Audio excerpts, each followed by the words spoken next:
बिस्मिल्लाहिर्रहमानिर्रहीम। चैनल में आने वाले सब नाज़रीन को खुश आमदीद। सब नाज़रीन से दरख्वास्त है आप हमारे चैनल को सब्सक्राइब लाजमी।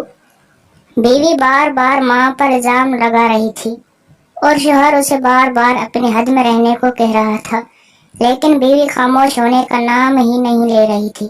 वो जोर जोर से चिल्ला चिल्ला के कह रही थी कि उसने अंगूठी अभी कुछ देर पहले मेज पर ही रखी थी और तुम्हारे और मेरे अलावा इस कमरे में कोई नहीं आया, अंगूठी हो न हो माँ ने उठा ली है।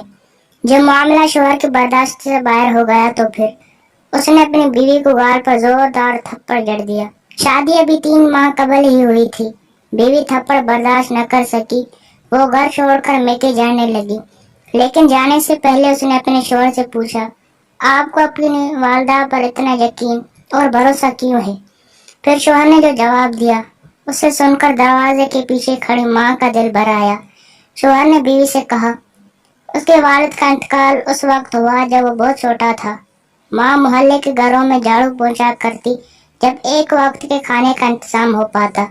वालदा वो भी मुझे प्लेट में रखकर दे दिया करती थी और खुद खाली डब्बे को ढांप कर कहती, मेरी रोटियां इस डब्बे में हैं, बेटा तुम खा लो। मैं भी हमेशा आधी रोटी खाने के बाद कहता था, माँ मेरा पेट भर गया है, मुझे अब नहीं खाना है। माँ ने मेरी आधी छोटी रोटी खाकर मुझे पाला पोसा और बड़ा किया है।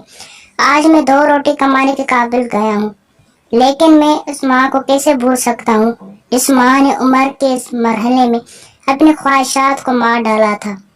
वो माँ आज उम्र के इस मरहले में किसी अंगूठी की भूखी होगी, मैं ये सोच भी नहीं सकता। तुम तो अभी 3 माह से ही मेरे साथ हो, लेकिन मैंने पिछले 25 साल अपनी माँ की तपस्या देखी है, उनकी दयानतदारी और ईमानदारी देखी है।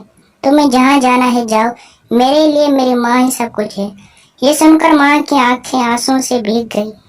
वो समझ नहीं पा रही थी कि बेटा उनकी आधी रोटी का कर्ज चुका रहा है। जाओ वो बेटे की आधी रोटी का। चैनल को लाजमी सब्सक्राइब कीजिए।